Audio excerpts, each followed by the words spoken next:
안녕하세요. 팔랄뚜입니다. 여러분들, 편안한 밤 보내고 계신가요?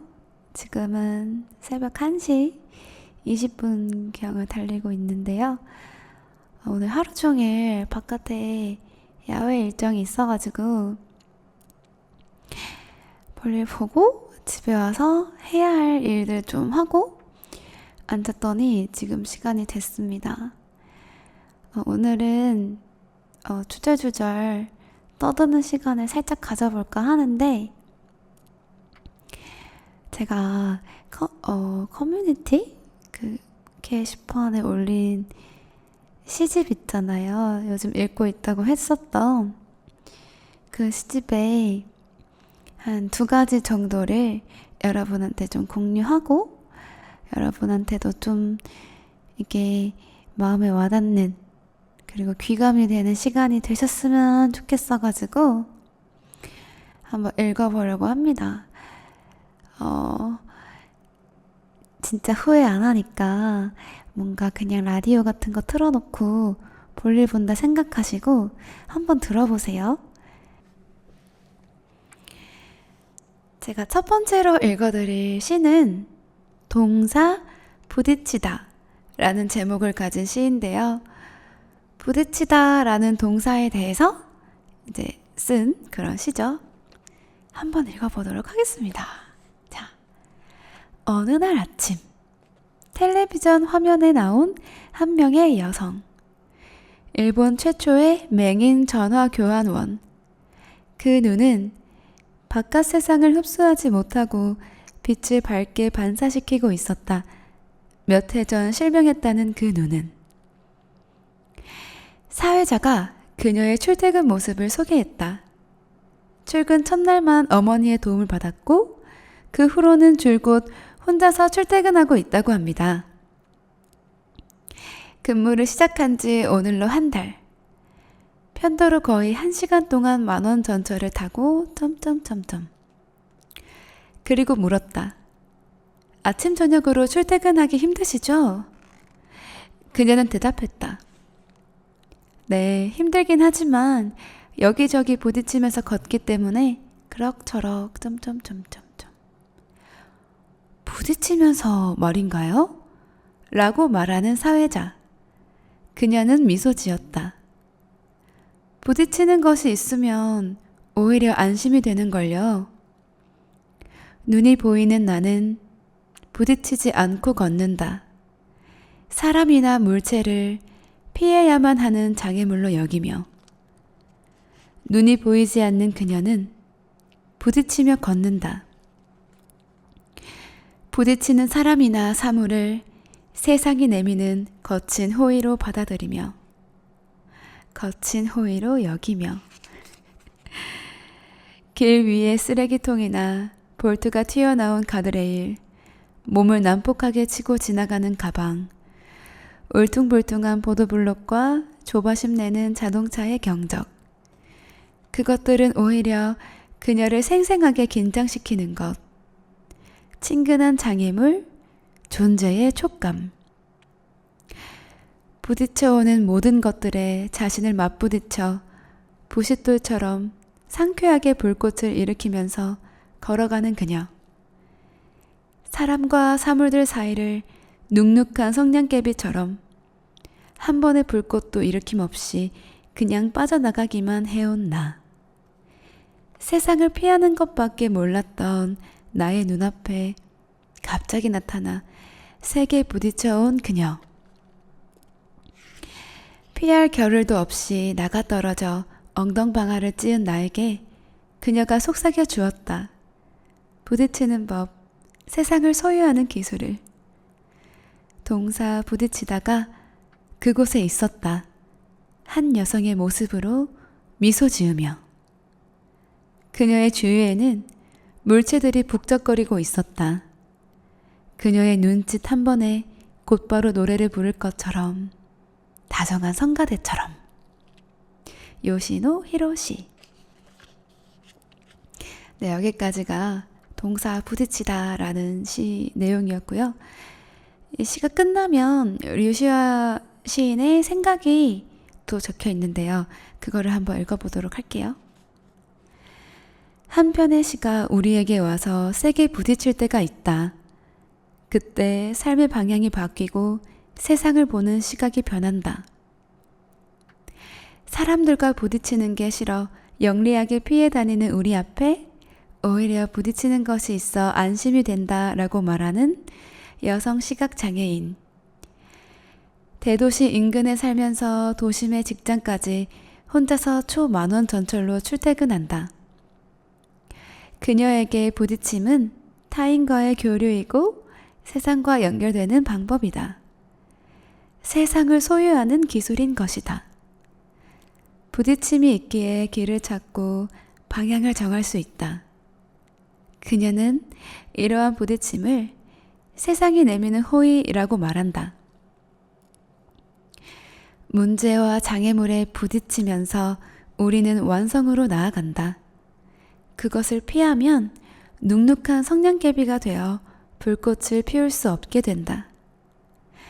살아있다는 것은 그렇게 부딪혀오는 모든 것들에 자신을 맞부딪혀 부싯돌처럼 상쾌하게 불꽃을 일으키는 일이다. 성서의 잠언에도 사람은 사람에게 부딪혀야 다듬어진다 라고 적혀 있다. 일본 현대 시인 요시노 히로시 1926년에 태어나서 2014년에 돌아가셨다고 합니다. 는 학교를 졸업하고 석유회사를 다니던 중 결핵에 걸려 3년 동안 요양하면서 시를 쓰기 시작했다. 결핵이라는 병에 세게 부딪힘으로써 인생의 방향을 튼 것이다. 대표시로 결혼식에서 자주 낭송되는 축혼가, 여러 교과서에 실린 저녁 노을, I was born 등이 있다. 시의 매력과 시작법을 설명한 현대시 인문도 명저로 꼽힌다. 달팽이라는 시에서 히로시는 쓴다. 이제 그 달팽이라는 시의 내용입니다. 자기 안에 가만히 머물러 있는 것이 왜 이렇게 견디기 어려운 것일까? 어차피 사람은 자기 밖으로 나가야만 한다. 자신을 버려두고 가든지 자신을 끌고 가든지 결국 자기를 자기 밖으로 끌어내어 미지의 가능성을 시험해보지 않으면 안 된다. 되게 좋은 시죠. 류시아 시인이 마지막 문장에 이렇게 말합니다. 지금 밖으로 나가 부딪히자. 피해야만 하는 장애물을 친근하게 맞이하는 그 속에서 존재의 촉감을 느끼는 그녀처럼. 네, 여기까지인데요. 저는 이거를 읽고 너무 마음에 와닿는 거예요. 정말. 뭐랄까, 저도 최대한 효율적으로 일을 하려고 하고, 최대한 실수 없이, 그리고 해왔던 어떤 데이터를 베이스 삼아서 그렇게 하려고 해왔지, 하나하나 부딪혀서 해나가는 과정을 효율성이 떨어진다 혹은 시간 낭비다 혹은 내가 너무 부족한 게 들킬 것 같아서 그런 생각에 피해 왔었던 것 같아요. 돌이켜보면. 근데 이제 요즘 제가 예전과 좀 다르게 운동도 되게 열심히 하고 있고 하려고 하고 있고 또 생각만 하는 게 아니라 먼저 행동하려고 하고 있고 조금씩 바뀌어가는 게 있거든요. 그러면서 내가 정말 부족하구나. 내가 정말 체력이 없구나. 나 정말 갈 길이 멀구나. 이런 걸 느끼는 요즘인데 이 시를 읽으면서 그래도 뭔가 많이 부족하고 낮은 단계의 내 모습을 발견하는 줄만 알았는데 뭔가 나도 부딪히고 그렇게 내 길을 만들어 가고 있는 거였구나 라는 생각에 위로가 되기도 하면서 또 피해왔던 것들에 대해서 다시 한번 생각해 보게 되는 거예요. 만약에 지금 여러분들 중에 어떤 일을 새로 시작해서 혹은 새롭게 직장을 구해서 뭐 이직을 해서 무언가를 새롭게 도전해서든 그렇다면 뭔가 초입 단계일 거잖아요. 그래서 내가 왜 이렇게 부족하지? 나는 조금 더 잘할 수 없을까? 막막하다. 갈 길이 뭔데? 이런 생각을 하시는 분들이 있다면 지금 정말 잘하고 계시고 본인의 갈 길을 직접 부딪히면서 뭐 부딪혀온 사물들이나 모든 것들에 세상이 내미는 호의나 존재의 촉감 뭐 그런 걸 느끼면서 나아가고 있다. 불꽃을 일으키면서 아름다운 모습이다 라고 말하고 싶었어요. 말을 너무 장황하게 했죠. 그냥 이걸 읽고 생각나는 대로 이야기를 해서 대본 같은 거 없이 그래서 좀 장황할 수 있는데 ASMR이라 생각하고 그냥 들어주세요. 아무튼 이 시도 되게 좋았고요. 그 다음에 들려드리고 싶었던 시는 어딨더라? 이것도 찾아야 됩니다. 여러분들한테 진짜 여력만 되면 한 명 한 명한테 이 책을 선물해주고 싶어요. 찾았습니다. 두 번째로 들려드리고 싶었던 시는 제목이 모든 진리를 가지고 나에게 오지 말라 입니다. 되게 짧은 시거든요. 읽어볼게요. 모든 진리를 가지고 나에게 오지 말라. 내가 목말라 한다고 바다를 가져오지는 말라. 내가 빛을 찾는다고 하늘을 가져오지는 말라. 다만 하나의 암시, 이슬 몇 방울, 파편 하나를 보여달라.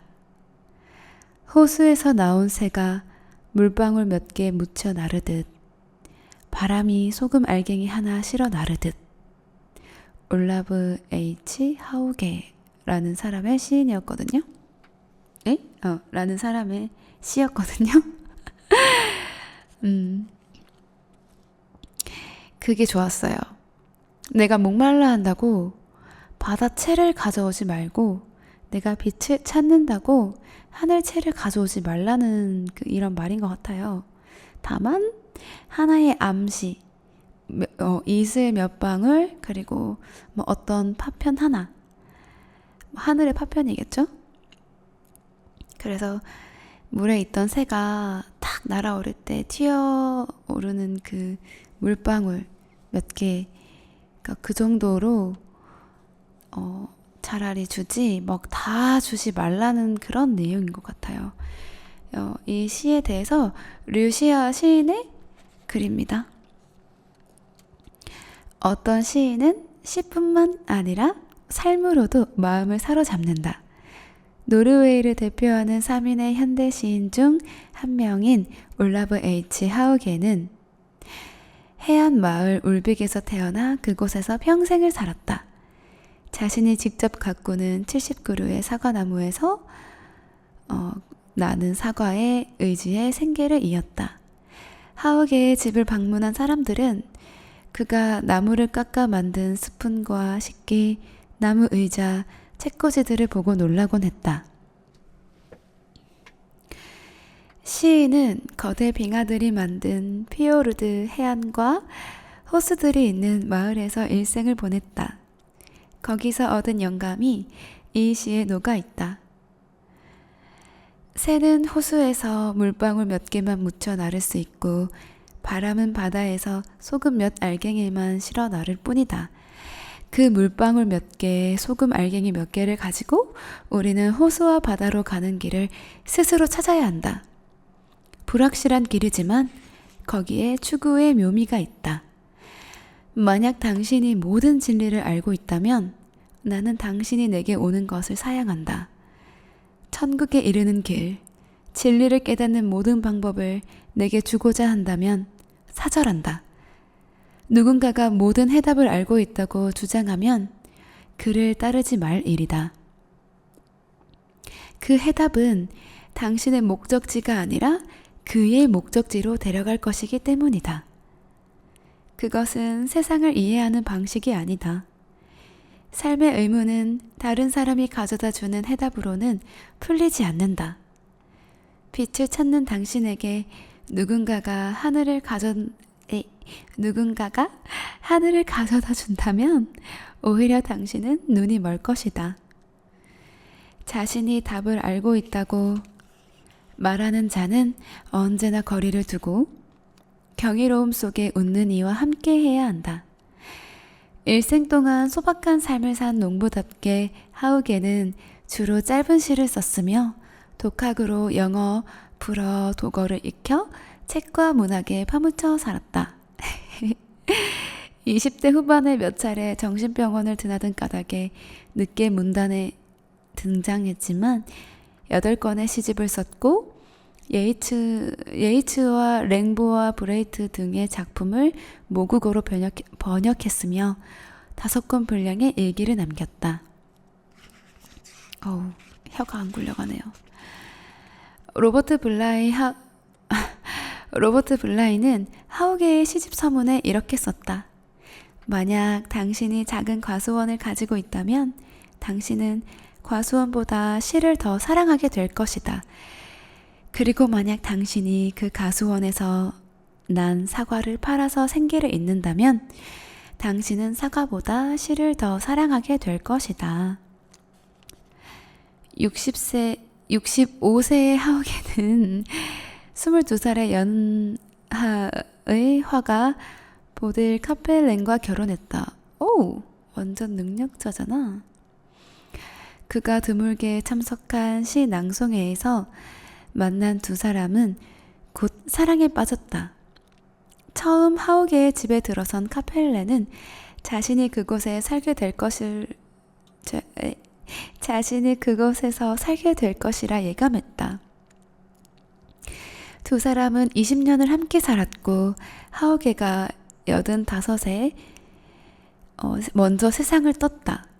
병을 앓지는 않았으며 스스로 열흘 동안 음식을 끊고 책을 읽던 의자에서 앉아 숨을 거뒀다. 하우게의 또 다른 시 언덕 꼭대기에 서서 소리치지 말라 도 노르웨이의 많은 사람들이 애송하는 시다. 저기 언덕 꼭대기에 서서 소리치지 말라. 물론 당신이 하는 말은 옳다. 너무 옳아서 그것을 말하는 것 자체가 소음이다. 언덕 속으로 들어가라. 그곳에서 당신의 대장간을 지으라. 그곳에 풀무를 세우고 그곳에서 쇠를 달구고 망치질을 하며 노래하라. 우리가 그 노래를 들을 것이다. 그 노래를 듣고 당신이 어디 있는지 알 것이다. 까지입니다. 이번 시 읽는 동안 진짜 너무 힘들었어요. 혀가 굳어가지고 피곤해서 그런 것 같은데 집중이 좀 안 되셨을 것 같아요. 들으실 때. 아이고 죄송합니다. 제가 막 전달하고자 시를 읽겠다고 해놓고서 이렇게 전달력이 떨어지게 읽어서 죄송하고요. 이 시가 제가 좀 와닿았던 거는 저는 여기저기 다른 사람들의 생각이 궁금하고 또 자문을 많이 구하기도 하고 좀 그런 타입인데요. 그래서 제가 배울 만한 사람이나 또 제가 생각지 못했던 의견을 말하는 사람들의 생각을 조금 더 존중하고 그 사람처럼 생각할 수 있어야겠다 하고 닮아가려고 하기도 하고 또 따라가기도 하는데요. 어쩌면 제가 그 시간 동안 더 노력해야 하는 건 사람들의 생각을 물어보기보다도 작은 단서만으로 스스로 더 해결하려고 하고 또 해답을 찾으려고 고민을 해야 되는구나 라고 생각이 들더라고요. 그래서 모든 진리를 가지고 나에게 오지 말라. 내가 뭐 아주 줄 거면 작은 단서를 줘라. 그러면은 그걸 가지고 내가 이크이크 해보겠다. 내가 알아서 해보겠다. 이런 내용인데 저에게 너무 필요한 말이어서 그래서 와닿아가지고 여러분들한테도 들려드리고 싶었답니다. 네, 오늘은 여기까지 읽었고요. 더 길면 사실 여러분들도 집중이 잘 안 되잖아요. 물론 제가 잘 읽었다면 집중이 잘 되셨겠지만 짬내서 뭔가 이렇게 하는데 시간도 많이 부족하고 또 제 역량이 부족하기도 하네요. 아무튼 모쪼록 여러분들한테 도움이 되셨으면 좋겠고 또 이 시간이 여러분들한테 좀 특별한 그래도 마음에 와닿고 따뜻한 그런 시간이 되었으면 좋겠습니다. 저는 다음에 또 좋은 시나 아니면 책의 어떤 구절 간단하게 들고 와서 여러분들한테 전달드릴게요.